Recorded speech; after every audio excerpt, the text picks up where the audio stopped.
बिस्मिल्लाहिर्रहमानिर्रहीम अस्सलामुअलैकुम जी प्यारे दोस्तों की हाल चाल है।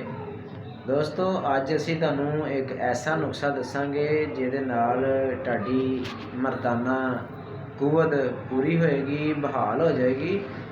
तो बड़े बड़े लोग परेशान है, लोकल हकीमां दे कोल, नीम हकीम खतरा जान दे कोल चले जाते हैं तो अपना इलाज करवाते हैं, लेकिन इलाज उन्हां दा पूरा नहीं होंदा। यकीन करो कि मेरे को एक ऐसा लड़का आया कि जिन्हें कहा कि भाईजान मैं 19,000 18,000 की दवाई खा चुके हैं। कसम खा के उन्हें कहा इस गल नूं कि मैं अल्लाह नूं जान के गल कहना है कि मैं 19,000 की 20,000 की दवाई खाधी है तो मैं बिल्कुल ठीक नहीं होया। उन्होंने सी बहुत ज़्यादा जरियान का मसला उन्होंने इन्ना हो गया सी कि समझ लो कि वो बहदा उठदा उन्होंने मसला बनता सी। ठीक है, मैं लालच नहीं करदा, मैं ये तुहानूं नुस्खा फ्री फीस बिल्ला दे रहा। यही नुस्खा मैं उस बच्चे को इस्तेमाल करवाया।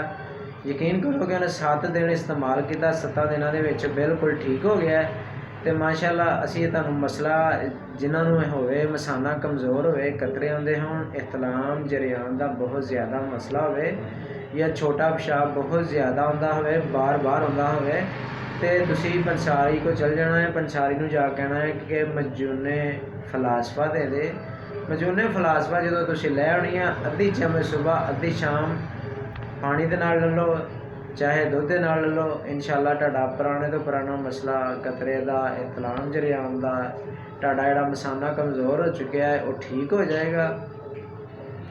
अगर साडी वीडियो तुहानूं अच्छी लगी है तो तुसीं साडे पेज नूं फॉलो करो, लाइक करो, चैनल नूं सबसक्राइब करो।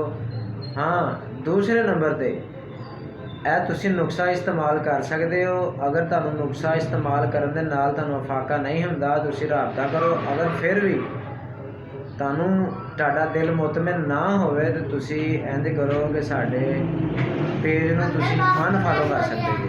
ओके जी, मिलते हैं नैक्सट वीडियो। अल्लाह हाफिज़।